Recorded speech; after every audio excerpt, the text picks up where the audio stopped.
बिस्मिल्लाहिर्रहमानिर्रहीम। अस्सलामुअलैकुम। आपको अब काफ़ी अरसे पहले से अपडेट दे रहे हैं एक कम दबाव के बारे में, जो कि वस्त अगस्त के बाद मुल्क के जनूबी इलाकों पे असरअंदाज हो सकता है।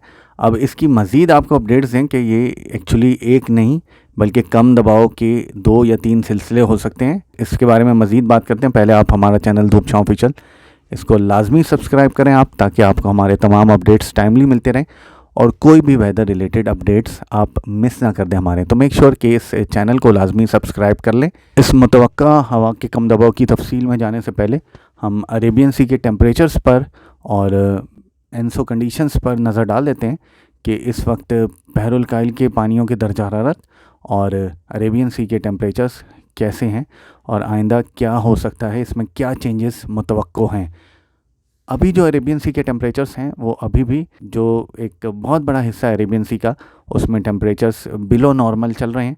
और कुछ हमारे जो कोस्ट के करीब के एरियाज़ हैं वहाँ पर टेम्परेचर्स थोड़े से बड़े हैं। गुजरात स्टेट के पास भी और हमारी कोस्ट के पास भी इस वक्त टेम्परेचर्स थोड़े से इंक्रीज़ हुए हैं, लेकिन ऑलमोस्ट ये टेम्परेचर्स अभी भी बिलो नॉर्मल चल रहे हैं मोस्ट ऑफ दी जो अरेबियन सी है। लेकिन अब हम एक चीज़ जो नोट कर रहे हैं कि इनमें जो पहले बहुत ज़्यादा बिलो नॉर्मल टेम्परेचर्स थे, अब इसमें थोड़ी कमी एटलीस्ट आ चुकी है। और अभी भी अगर हम टेम्परेचर्स की 7 दिन की फ़िगर देखें कि पिछले 7 दिन में क्या तब्दीली हुई है, तो हम देख रहे हैं कि हमें रेडिश कलर्स नज़र आ रहे हैं। अरेबियन सी के अलावा हमें बे ऑफ बंगाल में भी काफ़ी रेडिश कलर्स नज़र आ रहे हैं, यानी बे ऑफ बंगाल के टेम्परेचर्स अब काफ़ी हद तक बढ़ रहे हैं। और क्योंकि एमजीओ फ़ेज़ 1 और फ़ेज़ 2 में आने के इम्कानात मौजूद हैं और फ़ेज़ 2 में ख़ास तौर पर और फ़ेज़ 3 में रहने के इम्कानात हैं, तो बे ऑफ बंगाल के टेम्परेचर्स मज़ीद बढ़ सकते हैं और अरेबियन सी के भी टेम्परेचर्स साथ साथ मज़ीद जो पानियों के टेम्परेचर्स हैं वो भी बढ़ सकते हैं। साथ में बे ऑफ बंगाल के टेम्परेचर्स भी काफ़ी हद तक बढ़ सकते हैं। तो ये एक बहुत पॉजिटिव साइन है अपकमिंग लो प्रेशर एरियाज़ के लिए। और दूसरा हम बहरुल काहिल में देख लेते हैं कि पानियों के टेम्परेचर्स कैसे हैं। इस वक्त एक मिक्स रुझान चल रहा है बहरुल काहिल में पानियों के टेम्परेचर्स के हवाले से। हालांकि लालीना की जानिब झुकाव ज़रूर है, लेकिन अभी भी फुल लालीना जो है वो नहीं आया। लेकिन ऐसा लग रहा है कि सितंबर के एंड तक एक वीक लालीना एटलीस्ट आ सकता है, या हो सकता है कि सितंबर के मिड में ही एक वीक लालीना बन जाए। इसके अलावा अगर हम साउथ चाइना सी के टेम्परेचर्स देखें तो वो काफ़ी ज़्यादा बढ़े हुए हैं और ये भी एक मस्बत बात होती है मानसून के लिए। साउथ चाइना सी से जो कम दबाव के सिलसिले होते हैं वो बे ऑफ बंगाल में उनकी बाकियात बे ऑफ बंगाल में दाखिल होते हैं। यहाँ पे वो रीऑर्गेनाइज होते हैं हवा के कम दबाव, और देन ये बहरे अरब की तरफ और हमारे सूबा सिंध और सूबे बलूचिस्तान की तरफ बढ़ते हैं। अगर लालीना के ग्राफ पे नज़र डाली जाए तो पिछले हफ्ते काफ़ी हद तक टेम्परेचर्स दोबारा इंक्रीज़ होना शुरू हुए थे बहरुल काहिल के पानियों के, लेकिन अब उनमें दोबारा कमी आना शुरू हो चुकी है और मज़ीद अब अगले 2-3 हफ्ते ये कमी मुसलसल मुतवक्को है। और ऐसा लग रहा है कि ये फिर वीक लालीना की तरफ हम शायद दाखिल हो जाएं बाय मिड सितंबर या एंड सितंबर तक। तो ये भी एक बहुत पॉजिटिव साइन है। दूसरा एमजीओ ग्राफ के बारे में देख लेते हैं क्या है पोजीशन उसकी। काफ़ी सारे मॉडल्स अब इस बात पर मुत्तफ़िक हैं कि एमजीओ ग्राफ्स फ़ेज़ 2 और फ़ेज़ 3 में काफ़ी तवील मुद्दत तक रह सकते हैं और एटलीस्ट ऐसा लग रहा है कि मिड सितंबर तक मुख्तलिफ़ शिद्दत के साथ ये फ़ेज़ 2 या फ़ेज़ 3 में रह सकते हैं। ऐसे में एक के बाद एक बारिशों के सिलसिले मुल्क के जनूबी इलाकों में ख़ास तौर पर असरअंदाज हो सकते हैं। और अब बात करते हैं उस कम दबाव की जो कि एक्सपेक्टेड है।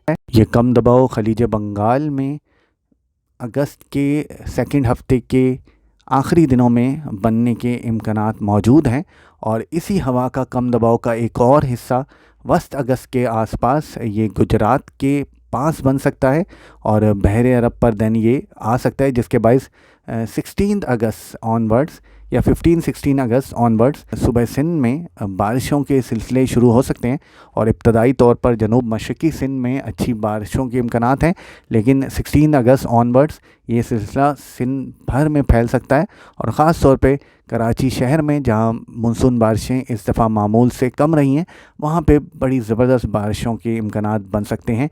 और सूबा सिंध के अलावा सूबे बलूचिस्तान के भी साहिली इलाकों में अच्छी बारिशों के इम्कानात बन सकते हैं और साथ साथ सूबे बलूचिस्तान के भी जो मानसून जोन के तमाम एरियाज़ हैं वहाँ पे भी अच्छी बारिशें हो सकती हैं इस कम दबाव के बाइस। इन्हीं कम दबाव के बाइस सुबह सिंध के और सुबह बलूचिस्तान के अलावा सुबह पंजाब और सुबह खैबर पख्तूनख्वा में भी मानसून हवाएं पहुंच सकती हैं, जिसके बाइस उन तमाम इलाकों में भी अच्छी बारिशें मुतवक्को हैं वस्त अगस्त के आसपास। जबकि ये कम दबाव 2 या 3 सिलसिलों पर मुहित हो सकता है। इसका पहला हिस्सा जैसा कि आपको बताया कि अगस्त के दूसरे वीक के आखिरी दिनों में खलीज बंगाल पे बन सकता है और इसी के ज़ेर असर वस्त अगस्त के पास एक कम दबाव बन सकता है जो कि गुजरात या सूबे सिंध के आसपास इसके बनने के इम्कानात मौजूद हैं और ये दिन बहरे अरब में आ सकता है। इसके बायस मानसून बारिशें सुबह सिंध में दाखिल हो सकती हैं। इस कम दबाव का एक और हिस्सा 18 या 19 अगस्त के आसपास सुबह सिंध के बहुत करीब से गुजर सकता है, 18 या 20 अगस्त के दरमियान। और सुबह सिंध के ख़ास तौर पे जनूबी इलाकों में मौसलाधार बारिशों के इम्कानात हैं इस हवा के कम दबाव के बायस, और ये एक शदीद कम दबाव में तब्दील हो सकता है। इसके साथ साथ इससे इन्हीं कम दबाव का एक और सिलसिला, ऐसे ही कम दबाव का एक और सिलसिला खलीज बंगाल में 20-21 अगस्त को भी बन सकता है, जो कि दिन मगरिब की जानिब सुबह सिंध और गुजरात की जानिब मूव कर सकता है।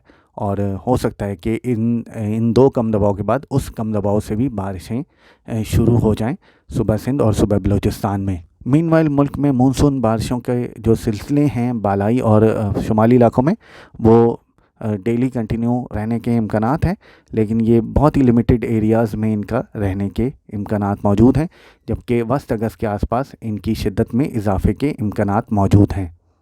अब तक के लिए धूप छाँव से इतना ही। मज़ीद अपडेट्स के लिए मौसम से रिलेटेड धूप छाँव के साथ रहें।